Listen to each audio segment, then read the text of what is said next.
Hello students, हम लोग आज क्लास 11th का सेट्स वाला चैप्टर स्टार्ट कर रहे हैं। सेट्स वाले चैप्टर में आप लोगों को यहाँ पे मैं जो पढ़ाऊँगी वो आपका एक्सरसाइज के अकॉर्डिंग पढ़ाऊँगी। एक्सरसाइज 1, 2 उसके अकॉर्डिंग आपके जो सेट्स पे वीडियो फर्स्ट, सेकंड, थर्ड इस तरीके से बनेगी। हम लोग क्लास 11 का सीरीज़ चला रहे हैं। क्लास 11th के पूरे चैप्टर्स मैं आप लोगों को करवाऊँगी इसमें। अब देखिए यहाँ पे हम लोग सबसे पहले अपना फर्स्ट चैप्टर का फर्स्ट एक्सरसाइज के कुछ जो डेफिनेशन है उनको समझ लेते हैं। सबसे पहले सेट्स का मतलब क्या होता है, तो देखो सेट्स का मतलब है समुच्चय। मतलब हम बोलते हैं अपने घर में जनरली कि हमें एक कप का सेट खरीदना है, तो देखो कप का सेट खरीदना है हमने बोला, हमें कप खरीदने हैं नहीं बोला। तो कप का सेट हमने वहाँ पे सेट वर्ड जो यूज़ किया है वो भी यही सेट है जो हमारी 11th की क्लास में हम लोग पढ़ने वाले हैं। ठीक है, तो सेट्स का मतलब होता है collection of objects of particular kind, यानी कि किसी प्रकार की जो चीज़ें होती हैं उनका एक कलेक्शन जो होता है, उनका जो संग्रह होता है वो आपका समुच्चय कहलाता है। सच एज और एन एग्जाम्पल बोल सकते हैं अ पैक ऑफ कार्ड्स, जो कि हमने यहाँ पे लिखा हुआ है, और अ क्रिकेट टीम। तो देखो ये एक पर्टिकुलर काइंड के ऑब्जेक्ट्स है, उनका ही एक कलेक्शन है।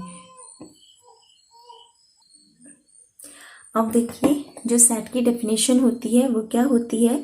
A set is a well defined collection of object.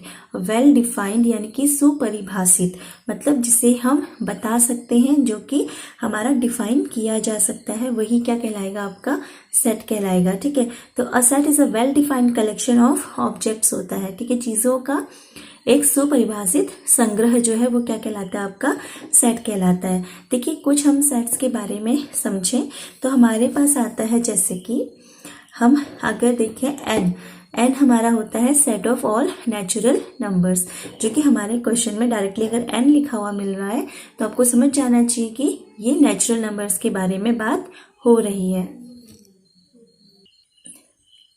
Second हमारे पास आता है जेड जो होता है the set of all integers.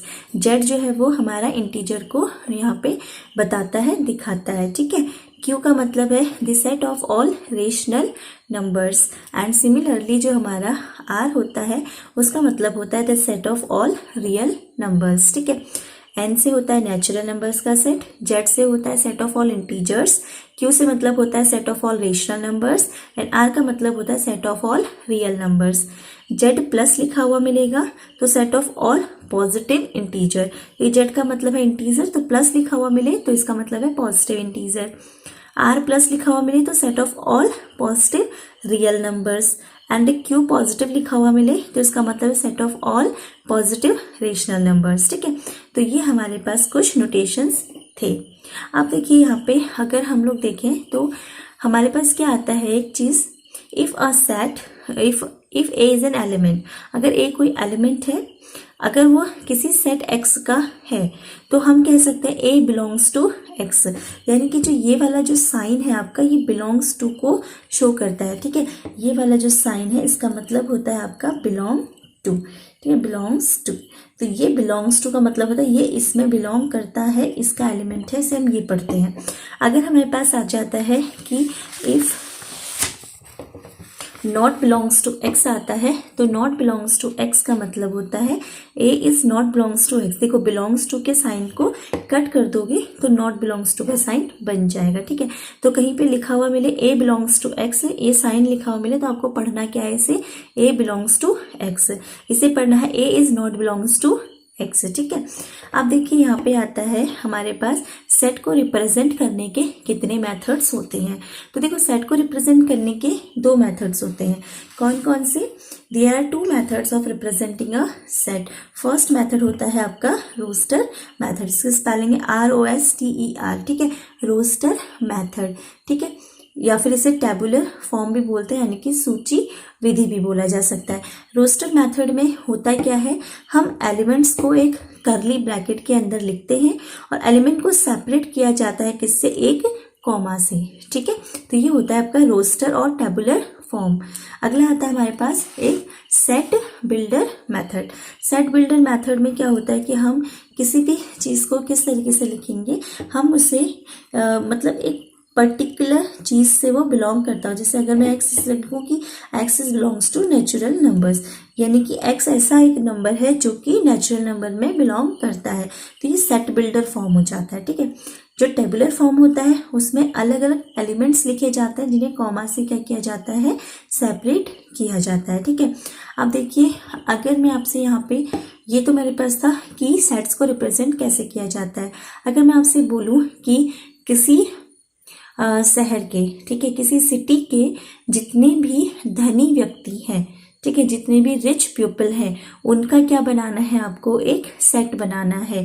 तो क्या ये वेल डिफाइंड है या नहीं है, ये आप लोगों को बताना है। आपके पास 10 सेकेंड का टाइम है, सोचिए।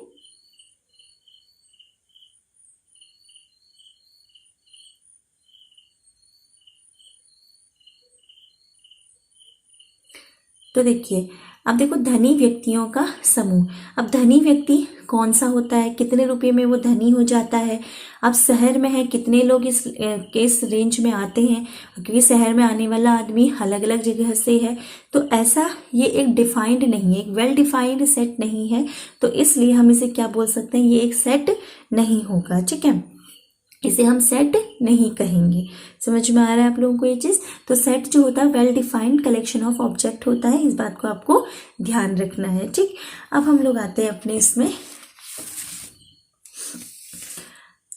इनकी एग्जाम्पल्स में। तो देखो रोस्टर और टेबुलर फॉर्म जो होती है, जो हमारा रोस्टर और टेबुलर फॉर्म है, उसको कैसे हम शो करते हैं वो हम यहाँ पे देख रहे हैं। देखो elements are separated by commas, जो मैं आपको बता चुकी थी। ठीक है, एलिमेंट्स को सेपरेट किया जा सकता है किससे, कॉमा से। And enclosed with in brackets, यानी कि कर्ली ब्रैकेट के अंदर उसे लिखा जाता है। ठीक है, जैसे हम लोग एग्जाम्पल लेते हैं, the set of all vowels in the English alphabet. अगर इंग्लिश अल्फाबेट के वोवल्स को देखें तो इनके वोवल्स 5 होते हैं, AEIOU। एलिमेंट्स लिखे, सेपरेट कर दिया किससे, कॉमा से, और लिखा किसके अंदर, कर्ली ब्रैकेट के अंदर। ये होता है आपका रोस्टर मेथड या फिर टेबुलर फॉर्म। अब देखो अगर मैं इसी को सेट बिल्डर फॉर्म में लिखती, तो इसे सेट बिल्डर फॉर्म में कैसे लिखते, ये हमारा सेट को शो कर रहा है। देखो सेट को शो करने के लिए हम जनरली कैपिटल लेटर का यूज करेंगे, और उसके एलिमेंट को शो करने के लिए हम यूज करेंगे स्मॉल लेटर्स का। ठीक है, तो देखो एक्स सच दैट, ठीक, सच दैट का साइन आ गया। X is a vowel in English alphabet. X जो है एक वोवल है, कहाँ का, इंग्लिश अल्फाबेट का। ठीक है, तो ये हो जाएगा आपका सेट बिल्डर फॉर्म। तो आप लोगों को होपफुली रोस्टर मेथड और सेट बिल्डर फॉर्म समझ में आ गया होगा। ठीक है, कुछ एग्जाम्पल हम लोग लेते हैं, उन एग्जाम्पल्स को समझते हैं। देखिए एग्जाम्पल में हमारे पास क्या है, write this solution of equation X square plus X minus 2 equals to 0 in roster form. ठीक है, इसे रोस्टर फॉर्म में हमें लिखना है। तो देखिए इसे सॉल्व कैसे किया जाएगा, इसे हम सॉल्व करके आपको बताते हैं। ठीक है, तो रोस्टर फॉर्म में हमें क्या लिखा जाता है, आपको पता है, हम एलिमेंट्स को लिखते हैं। ठीक है, एलिमेंट्स को रोस्टर फॉर्म में लिखा जाता है। तो देखो हम इसे सॉल्व करेंगे तभी हम एक्स की वैल्यू निकाल के एलिमेंट्स लिख पाएंगे। तो इसे सॉल्व कैसे किया जाएगा, तो देखो 9th या 10th में आप लोगों ने एक चीज़ पढ़ी है सॉल्व करने का तरीका, plus X minus 2 equals to क्या है, 0। ठीक है, तो हम क्या करते हैं, कोई भी जो कांस्टेंट होता है और जो एक्स की पावर 2 का यहाँ पे क्या होता है, कोफिशिएंट होता है, उन दोनों का मल्टीप्लाई करके उनका ऐसा फैक्टर निकालते हैं जिसको प्लस या माइनस करके क्या बन जाए, बीच वाले टर्म यानी कि x का कोफिशिएंट बन जाए। तो 2 बन जाए क्या होगा, 2। ठीक है, और देखो 2 इंटू 1 हो गया हमारा कितना, 2, और 2 में से 1 को माइनस करेंगे तो बनेगा 1। तो हम क्या लिखेंगे इसे, X square plus 2 minus 1 X minus 2 equals to 0। Clear हो रहा है सबको ये चीज़। ठीक है, अब देखो हम इसे आगे कैसे लिखेंगे, आगे कैसे सॉल्व कर रहे हैं। तो देखो यहाँ पे हमने लिखा एक्स स्क्वायर, ये इधर मल्टीप्लाई हो जाएगा 2 की एक्स से, तो प्लस का 2x माइनस और 1 multiply minus X minus 2 equals to 0। फिर इसे सॉल्व करेंगे तो इन दोनों में कॉमन क्या है, x, तो अंदर बचेगा x प्लस 2। इन दोनों में कॉमन क्या है, माइनस का साइन, तो अंदर हो जाएंगे दोनों पॉजिटिव, तो ये बन जाएगा दिस वन। अब देखो एक एलिमेंट ये हो गया और एक हो गया हमारा ये, इन दोनों में कॉमन क्या है x प्लस 2, और यहाँ पे हो जाएगा बचेगा क्या यहाँ x, यहाँ क्या बचेगा माइनस का 1 इक्वल्स टू 0।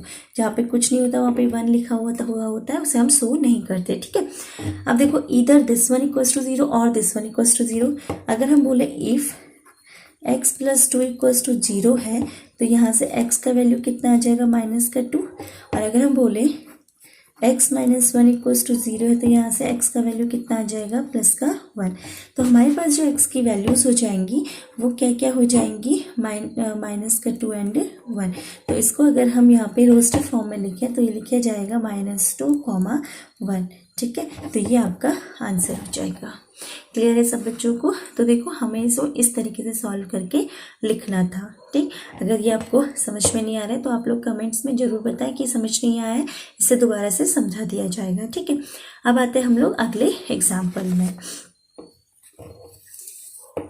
अब देखो नेक्स्ट एग्जाम्पल हमारे पास क्या, एग्जाम्पल नंबर 2 क्या लिखा है, right the set of x such that x is a positive integer and x square is less than 40। इसका भी हमें रोस्टर फॉर्म लिखना होगा क्योंकि ये जो लिखा हुआ है किस फॉर्म में लिखा हुआ है, सेट बिल्डर फॉर्म में, ठीक है। यहाँ पे दो कंडीशंस है, x एक पॉजिटिव इंटीजर है, इंटीजर मतलब कंप्लीट नंबर 1 2 3 4 5 6 इस तरीके से, और x स्क्वायर जो है वो लेस देन होना चाहिए 40। तो देखो यहाँ पे अगर हम यहाँ पे अपना सेट बिल्डर फॉर्म लिखें तो देखो अगर मैं x की वैल्यू, मैंने क्या बोला इंटीजर्स 1 2 3 4 इस तरीके से होंगे, अगर 1 लिखूं तो 1 का स्क्वायर कितना होगा 1, ठीक। तो ये 1 तो एलिमेंट होगा क्योंकि 1 40 से छोटा है। अगला एलिमेंट लिखा मैंने 2 का स्क्वायर कितना होता है 4, तो 4 भी जो है वो 40 से छोटा है तो 2 भी इसमें आएगा।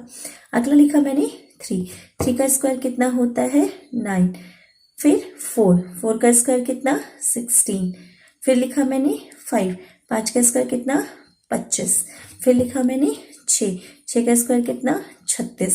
अब देखो अगर मैं यहाँ पे 7 लिखती हूँ इन केस, तो 7 का स्क्वायर कितना होगा 49, और 49 जो है वो 40 से छोटा तो है नहीं, तो 7 इसका एक एलिमेंट नहीं होगा। तो इसके एलिमेंट कितने होंगे 6 तक। तो जो हमारा x बनेगा तो ये बनेगा मेरा क्या 1 2 3 4 5 और 6, ये हमारा क्या बन जाएगा, इसके एलिमेंट्स बन जाएंगे, ठीक है। ये सेट बिल्डर फॉर्म से हमने रोस्टर मेथड में कन्वर्ट कर दिया, ठीक है।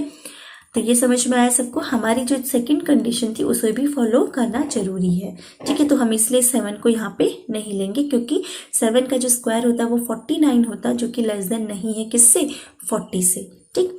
अब हम अगले में आते हैं एग्जाम्पल में। अगला एग्जाम्पल है मेरा, right this set A 1 4 9 16 and 25 in a set builder form, ठीक है। तो देखो इसे हमें सेट बिल्डर फॉर्म में लिखना है, कैसे लिखा जाएगा। तो सबसे पहले एक बात बताइए, जो हमारे पास ये 1 है 4 है 9 है 16 है 25 है, ये किसे शो कर रहा है, ये हमारे सारे के सारे नंबर्स जो हैं ये नेचुरल नंबर्स के स्क्वायर हैं। इस बात को तो समझ में आ रहा है सबको। तो देखो यहाँ पे हम क्या लिखेंगे, इसमें x कैसा नंबर है, ठीक है, such that x is belongs to n। x कहाँ बिलोंग करता है, नेचुरल नंबर्स में बिलोंग करता है, एंड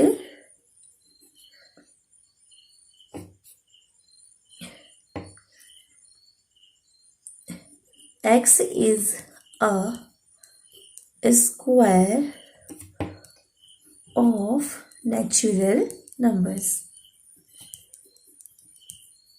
ठीक है। x जो है वो स्क्वायर है किसका, तो ये समझ में आया। तो नेचुरल नंबर्स यानी कि देखो ये जो 1 है ये 1 का स्क्वायर था, 4 हमारा 2 का स्क्वायर था, 9 हमारा 3 का स्क्वायर था, 16 4 का था, 25 5 का था। अब यहाँ पे हमारा कॉमा लगा के आगे को लिखा है, जहाँ पे 36 49 इस तरीके से होंगे जो कि नेचुरल नंबर्स के क्या है, स्क्वायर है। तो हमने लिखा X such that X belongs to natural numbers and X is a square of natural number. तो एक पर्टिकुलर क्रम में हमें ये बता दिया गया, एक वेल डिफाइंड हमें कलेक्शन दे दिया गया किसका, नेचुरल नंबर्स के स्क्वायर का, ठीक है। तो ये हमारा हो जाएगा क्या, सेट हमने किसकी फॉर्म में लिख दिया, अपना सेट बिल्डर फॉर्म में लिख दिया, रोस्टर मेथड से सेट बिल्डर फॉर्म बनाया, क्लियर है सबको ये चीज़? अब देखो अगला एग्जाम्पल हम लोग लेते हैं यहाँ पे। तो नेक्स्ट एग्जाम्पल हमारे पास है, वो क्या है, write this set 1/2, 2/3, 3/4, 4/5, 5/6, 6/7 in the set builder form. इसमें एक हमें कॉमन चीज़ देखनी है। कौन सी कॉमन चीज़ है? कॉमन चीज़ क्या है? देखो जो हमारा न्यूमरेटर, देखो जो हमारा ये लाइन होती है इसके ऊपर होता है न्यूमरेटर और इसके नीचे होता है डिनोमिनेटर, यानी कि ये होता है हमारा अंश और ये होता है हमारा हर। ठीक है, तो हमारे पास इसमें क्या कॉन्सेप्ट है? कॉन्सेप्ट ये कहता है कि जो हमारा न्यूमरेटर है डिनोमिनेटर उससे एक ज़्यादा है। ठीक है, तो हम इसे कैसे लिख सकते हैं? ठीक है, हमने कैसे लिखा, तो देखो x जो बनेगा वो कैसे बनेगा, n/n+1।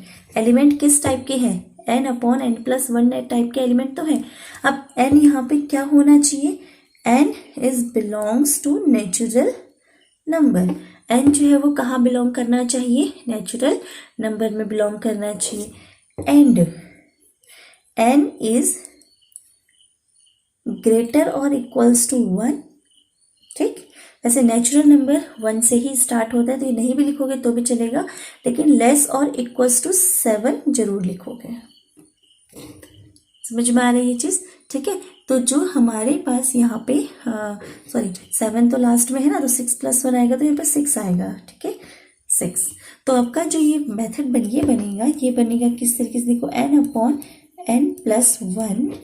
n is belongs to natural numbers and n is less or equals to 6, greater or equals to 1। आप ये वाला लाइन, ये वाला लिखो ना लिखो तो भी आपका आंसर गलत नहीं होगा। और इसे बंद कर दो ब्रैकेट में।